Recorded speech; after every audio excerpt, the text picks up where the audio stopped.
Simula nang lumabas na nakikinig ang Milwaukee Bucks sa trade calls para kay Giannis Antetokounmpo, nag-freeze ang buong NBA trade market. Lahat ng teams ay nakatingin sa Greek Freak at halos lahat ay naghihintay sa galaw ng Bucks. Sa lahat ng teams, ang Golden State Warriors ang pinaka-agresibo. Pangarap ng owner na si Joe Lacob na maipare si Giannis kay Stephen Curry, at para sa GM na si Mike Dunleavy Jr., walang player ang off-limits maliban kay Curry. Handang isugal ng Warriors ang halos lahat ng assets para sa pagkakataong ito. Ngayon, sino ang posibleng i-trade ng Warriors para makuha si Giannis?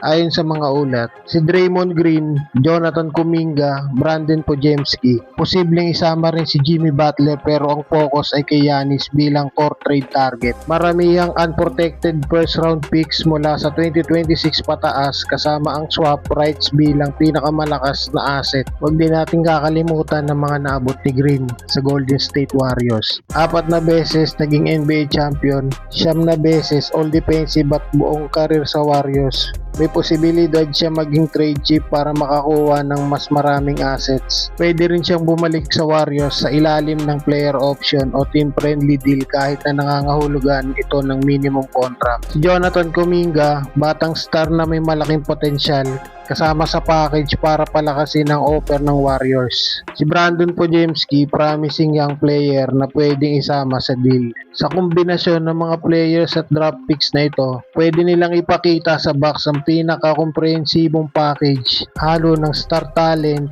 young potential at future picks. Kaya naman Golden State ang pinaka-likely landing spot kung ititrade si Giannis bago ang deadline. Sa pang-factor, posibleng isama si Draymond Green sa trade para makakuha ng karagdagang assets. Ayon sa league personnel, pwede siyang i-trade ngayon at bumalik sa susunod na season na nagbibigay ng win-win sa Warriors at kay Green. Kaya lang kailangan niyang tanggapin ang minimum contract. Sa kabilang banda, kung mananatili si Giannis sa Milwaukee, hindi magbabago ang offer ng Warriors at babalikan nila ang usapan sa off-season. Ngunit sa ngayon, malinaw, hindi nila gustong palampasin ang pagkakataong ito hanggat bukas ang pinto ng Bucks. Handa silang isugal ang halos lahat maliban kay Curry para makuha si Giannis. Sa madaling sabi, ang posibleng trade package ng Warriors para kay Giannis ay si Green, Kuminga, Podziemski at maramihang unprotected first round picks. Isang all-in move na pwedeng baguhin ang buong landscape ng NBA sa susunod na season. Kaya nga gusto ng Warriors na samantalahin ang pagkakataong ito